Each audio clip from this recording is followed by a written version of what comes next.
north side of Dublin presents a busy scene from early in the morning of September the 26th. People from all over Ireland and from further afield head for Croke Park, for this is All-Ireland Football Final Sunday. And if the queues are long, who cares? For all are keen to see the big game, culminating point in the year's football activity.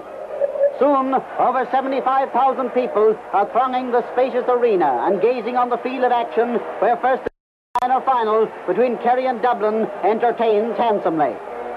This truly is one of the most amazing contests ever played in this competition, for we have the Kerry boys on top early, the Dubliners closing the gap, and then the Munster lads dominating so much of the play that the closing stages seem mere formality, and the cup is surely headed for the kingdom. The Dublin defence is put under pressure in this first half as Kerry settle down in front, but by half-time they lead by only 6 points to Dublin's 1 goal and 2 due to a goal by Dubliner Vinnie Bell just before half-time. Is Biagata Atra Omadakasa, Agasalera Heg, Bukli Blacklia, who will Chatsoni Aronsa. The second half is hardly on before Dublin goalie Brady saves Lynch's penalty. But Cullity is in for a goal for Kerry.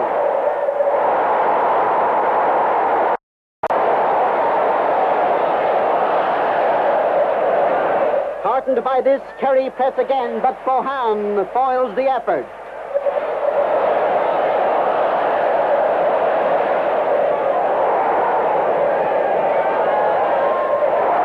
Kerry press again, and Cullity adds another point despite the efforts of the Dublin defence. But while Kerry press, their reward is not as big as it might be.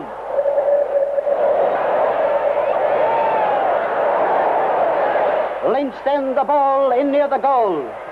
But Dublin's Cronin clears and relieves a dangerous situation.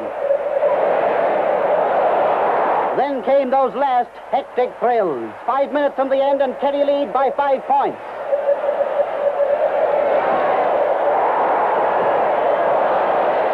Here comes Dublin's goal by Farnan.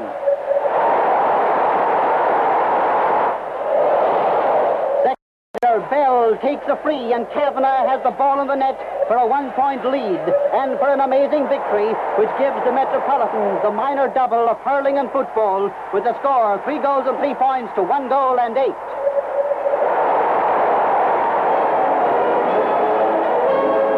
The crowd, recovered from this thrilling finish, concentrates on the ever-colourful pre-match splendor. The Artane Boys Band, the senior teams Kerry, the title holders and champions of Munster, and Meath, the holders of the Leinster Crown.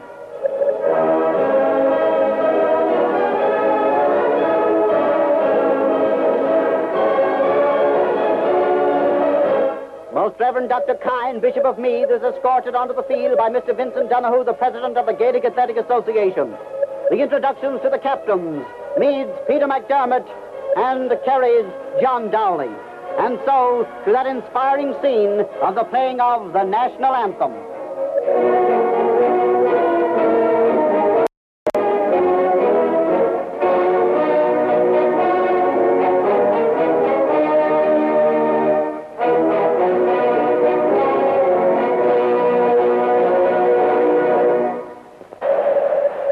The game is on. The battle between the 1954 Kings of Football from Royal Meath and the Kingdom of Kerry. And as the cameramen scatter in their various directions, Meath swing into an attack that is repulsed by a Kerry defence which is to endure a busy hour and stand many trials.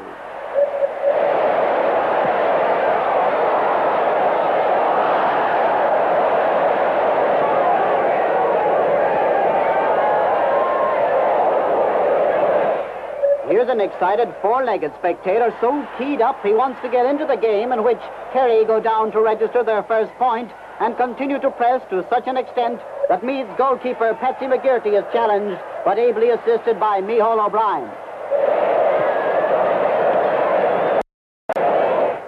Kerry press on in their bid to retain their crown. Paudie Sheehy shakes off Meath's Kevin Lenihan, but John Joe Sheehan's shot goes wide. In a flash, Meath are attacking and Matty McDonnell is sent over the equalizer from an awkward angle.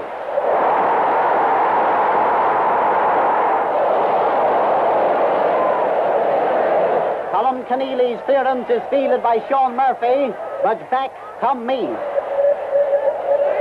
Tom Moriarty sends one that's good for height.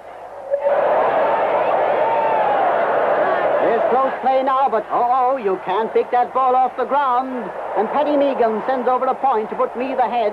And while Kerry sally forth, not only to equalize, but take a point lead, the Meath men rattle up a merry sequence of points.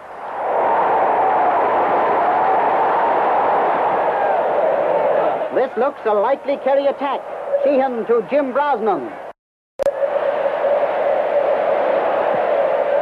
But Paddy O'Brien crash dives to block the kick, and soon the play swings to the other end to continue that series of Meath points.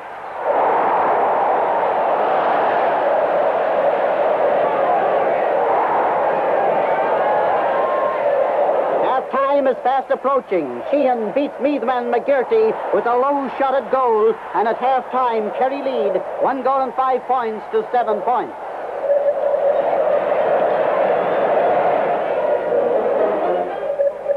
This year, there is an interval with a difference, for we have the pageant of the 4 green fields depicting Mother Ireland calling her sons to her from the 4 provinces.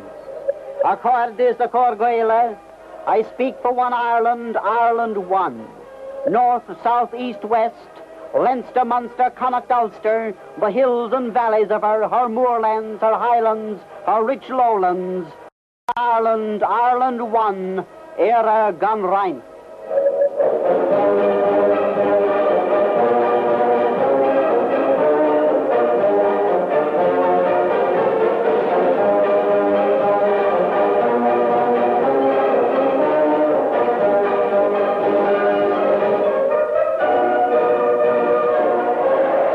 Over, Kerry come out, and so do Meath. And the bid for victory is on in earnest now. How does a goalkeeper behave when the play is at the other end of the field and his forwards are putting his team ahead with 2 points? Well, take a look at Patsy McGearty eagerly dancing about.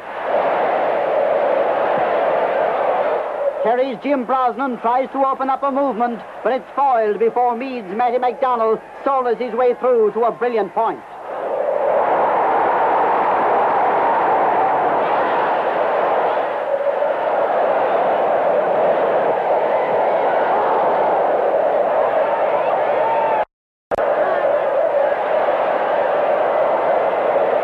McGearty, not a dancing spectator now, but playing a plucky part in stemming this Kerry right.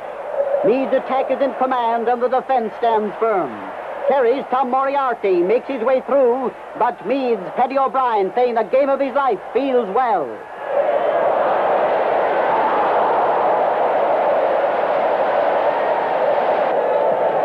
Further Kerry onslaughts fail too, and Meath's lines are saved with Ned Dernan showing his paces.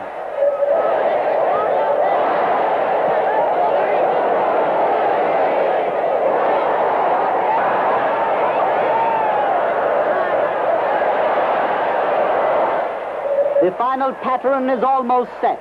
And as Paddy Meagan takes a free, it is completed by Peter McDermott. And now, Meath lead 112 to 1-6.